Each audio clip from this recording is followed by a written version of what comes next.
There used to be three of us. We were the only kids who lived on Lantern Street, by far the poorest neighborhood in town. That was a long time ago, and I haven't thought about it in ages. But a few weeks ago, something happened that just, well, it changed everything. But to get the full picture, we have to take a step back. Lantern Street originally had another name, but no one called it that. It was always just Lantern Street. It was the only street in town where they refused to fix the damn streetlights.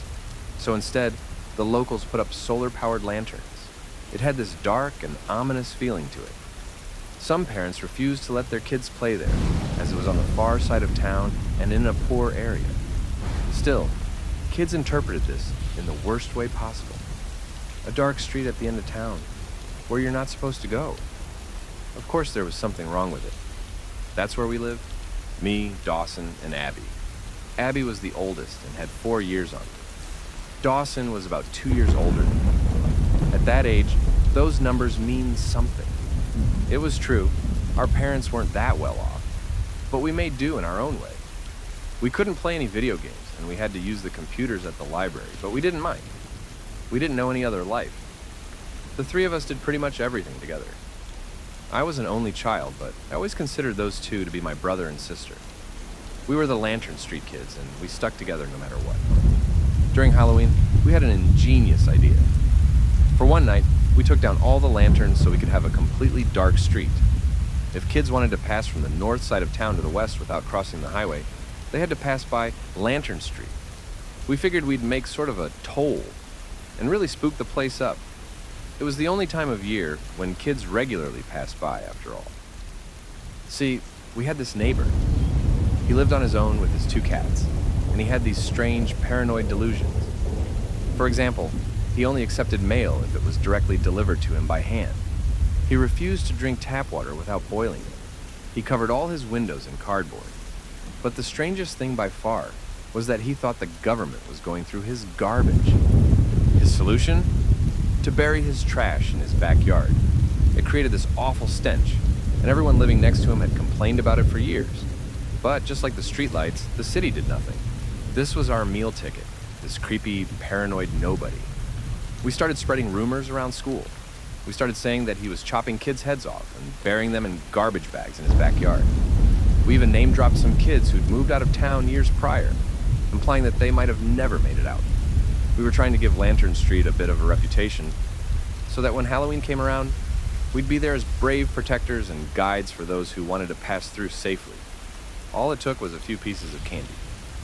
That way we could just stand around and do nothing, and still get a ton of candy. It was brilliant. When Halloween rolled around, we dressed up in cheap costumes that we'd made ourselves. All our parents were working night shifts. Abby was a pirate and Dawson was a ghost. I was trying to be a gangster, but it was just my Sunday finest with a fancy hat. I'd painted a mustache on my face with permanent marker. Big mistake. We'd taken down all the lanterns. Abby was placed up front to play up how scary the street was, and letting people borrow handheld lanterns, which we'd just taken from around the street. Dawson was in the middle of the street, pretending to be a lookout, and making sure it was safe to go through. He paused kids passing through sometimes just to play it up, and asked them to hurry up when the strange man was on the move. I was at the end of the street to take the lanterns back and take our fair share of their candy as payment. Hell, we placed an old shovel on the sidewalk outside his house, just to make a point. Sharp old thing still.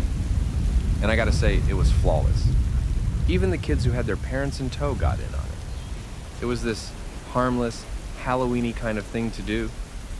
It was just stupid fun. No one really believed the stupid rumors about a guy kidnapping kids. So instead, they just kind of went with it. We were the lookouts, and we were handsomely compensated. No one would be taken by the spooky man with the shovel tonight. I have never gotten more candy on Halloween than I did that year as a lookout on Lantern Street. Eventually, we noticed we'd started something we didn't completely control. Some kids got genuinely disturbed by the rumors, and even though the lanterns were put back up, some kids asked us to be lookouts long after Halloween was over. After all, our neighbor was often seen with a shovel in hand. It was pretty much the only time he went outside, to bury garbage bags. Whenever someone had to pass through Lantern Street, It wasn't unusual for them to ask us to watch their backs. Hell, it was free candy and Pokemon cards. How could we say no? This influenced the street at large, though. Some parents were genuinely worried when they heard their kids talk about some strange man threatening to kidnap them. The rumors were like a death from 1,000 cuts. Every new rumor or alleged sighting had an effect, and it came to the point where my parents told me to just stop talking about it. They rarely cared, no matter what I did. So to have a serious talk with them usually meant someone had pressured them. Abby and Dawson had a similar experience. We agreed collectively that we would no longer provide lookout services, even if people asked us. But even though U.S. lookouts tried to distance ourselves from the rumors, it was too late. Our neighbor was a genuinely strange man, but he wasn't dangerous. He just kept to himself a lot and didn't trust the government. That was enough for the rumors to take on a life of their own, which is why we knew there would be trouble when we saw a police cruiser parked outside his house. This was a man who genuinely distrusted government officials and the police. There was no way he would cooperate or comply. He refused to let them in without a warrant, and he refused to talk to them. It all escalated to the point where, after 3 days of officers trying to reach a peaceful solution, they finally got their warrant. I have no idea how, but this is a small town. The result? He locked the doors, barricaded the windows, and refused to let anyone in. 4 police cars were parked outside, and it was starting to look more and more like a siege. Everyone was looking out their windows, despite officers yelling at us to stay inside. I could hear every word shouted from a megaphone from my bedroom window. Finally, they broke the front door with some kind of sledge. I don't know why he did it, but the second the police entered the house, he fired at them. Someone got hit. He didn't stand a chance in an open firefight. It was over in seconds. I'd never heard a sound like that. 3 houses away, I could still hear the screams, and I hid under my bed. I probably stayed there for half an hour, just waiting, holding my breath. I could still hear the gunshots echo down Lantern Street. Word got out that the rumors weren't true. Sure, he'd buried garbage in his backyard, and there was a lot of strange things in his house, but nothing particularly illegal. No drugs, no bombs, no plans to kidnap innocent young children. It was just this paranoid shut-in, deluded into defending his home with a legally purchased weapon. It was chaos. No one wanted that property, so it was torn down within a year. When the next Halloween came around, there were new rumors about Lantern Street. They spoke of a psychopath ghost, evil spirits, and a vengeful murderer. The fact that an odd but innocent man had been gunned down was not the story. Among the kids, he was still scary, from beyond the grave. God, we were dumb. I thought a lot about it. Being responsible for someone's death just felt unreal. As a kid, it was difficult to even grasp. No one talked to us about it, checked if we were okay.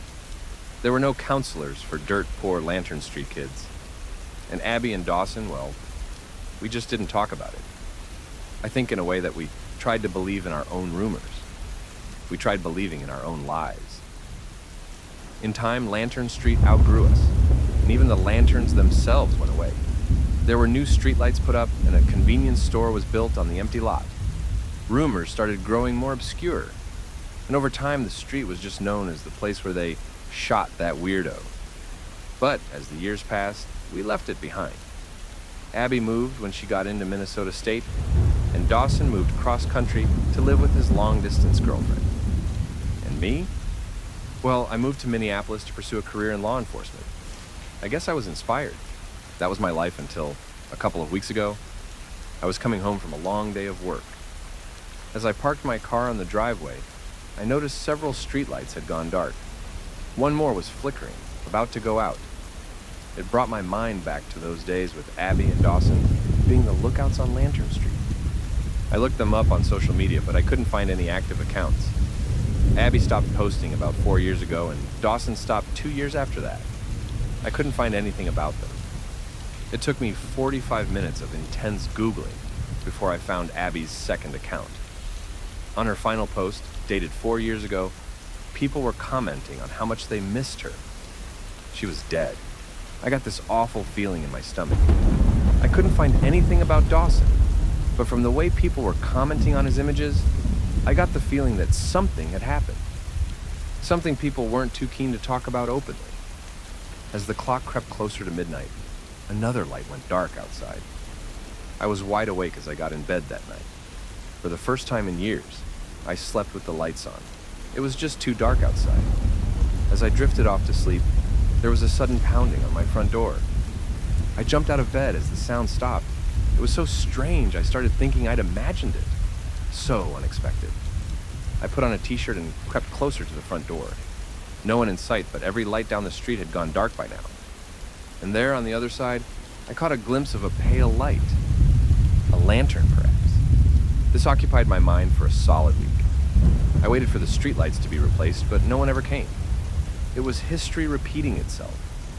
I'd looked up as much as I could about Abby and Dawson, but I couldn't find any specifics about their passing. The only thing I found, which might be the weirdest thing about it, was that they had both died on their birthday. The same year they turned 31. That got me thinking, and I dug a bit into the case of our old neighbor. Turns out he was 31 years old when his house was raided. That just gave me the creeps, seeing as my 31st birthday was coming up. I started noticing things. The streetlights were just the first thing. There had been holes popping up in the front yards around the neighborhood. When the garbage truck came around last Thursday, there were no garbage bags to pick up. They'd just collectively gone missing, causing much confusion. But the most telling thing by far was the solar-powered lantern I noticed hanging from a birch tree across the street. Every night I anticipate a pounding on my front door. I'd only heard it once, but once you start anticipating something, it is hard to relax. I'll be the first to admit I wasn't handling it well, and it felt silly to talk about. It was all just superstition and coincidence, right?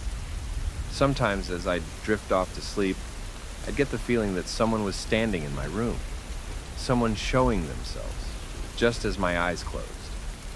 Sometimes I'd twist my head and spring my eyes open, hoping to see him.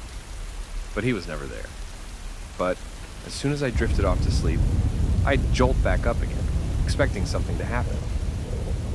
Last Sunday, something did happen. I'd been to dinner with a friend of mine when I got back home, only to see my entire front lawn covered in holes. A sturdy old shovel was leaning against my front door. At first I was terrified, but it gave way to anger. I asked my neighbors about it, but no one had seen anything. Most had been out working. I didn't want this to intimidate me, but it did. It absolutely did. I'd just stand there, looking out my window, as if the holes in the yard would fill themselves in. There were more lanterns in the birch tree across the street. Some people had even started carrying them. And maybe I was imagining things, but I'd started seeing a few more stray cats than usual. And was that a blue sunflower growing next to my mailbox? That night, as I brushed my teeth before bed, there was another pounding at the front door. This time, I jumped to action. I brought my handgun with me and ran. I pulled the door open only to see two faces I'd barely recognized. Dawson and Abby. They were my age. Just standing there, holding one lantern each. In their other hand, they were holding some kind of fabric. It wasn't until much later that I realized it was their old Halloween costumes. A white sheet, a homemade pirate hat. They just stared at me with these blank, expressionless faces. They didn't blink. Dawson wasn't even looking directly at me. His head was sort of turned away. I didn't even notice I was aiming my handgun at them, and still, I couldn't put it down.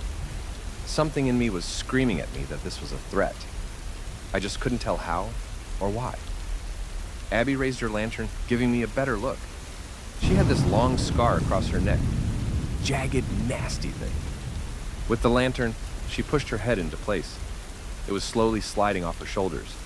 She'd been decapitated. I took a step back, forgetting how to breathe. They were just standing there, illuminated by this pale light. For a few seconds, I just looked at them, trying to make heads or tails of what I was seeing. Then they moved. Dawson was first. He stepped right on in, letting his head fall all the way off. It bounced off the stairs leading up to my front door with a meaty smack. He left his old costume behind, dropped the lantern, and just came at me with arms outstretched. Abby stayed behind him. I was a breath away from firing when something turned my world upside down. Someone tripped me from behind. Someone who was already inside. He must have gotten in through the backyard. For a moment, I just laid there, looking up at the ceiling. I felt a foot pressing down on my hand as I dropped my pistol. A headless body came into view, and the faint light of a solar lantern cast soft shadows over me. There were so many hands and feet. I still have trouble recounting how many there were. "Your birthday is coming up," Abby wheezed. "Get your affairs in order." She didn't move her lips. She didn't move her eyes. And looking down at me, she had to use both hands to keep her head in place. Inches from my neck, a shovel slammed into the creaking floorboards. Someone pulled a bag over my head. It smelled like candy. I heard footsteps as they just left me there. I think there were 3 of them, all in all. It felt like that day when I'd hid under my bed as a kid, just waiting until it was all over. That was me again that night, just waiting, long after it was over. It must have been over an hour before I dared to move. I just curled up in a fetal position and cried. All I have to prove that they were ever here is a shovel. I've reported it as a home invasion and I'm taking time off of work. But there isn't much time. If the pattern holds up, something awful is going to happen to me, and I don't have the slightest idea how to handle it. I can't eat. I can't sleep. I keep dreaming I can't breathe. And I sometimes wake up with this immense pressure on my neck. I don't know if this is all just nonsense. I don't know what will happen. But just in case I go away and stop responding, I want there to be some kind of record of what I've seen. And if you know Lantern Street, and if you know me, please just try to do something. Anything. For me, it is too late, but it might not be for others. I'm posting this not long before I turn 31. If I don't return, you know what have happened. Look for the broken streetlights. Pay attention. Maybe visit a priest. I just hope I'm crazy. I pray that I am, but I don't think I am.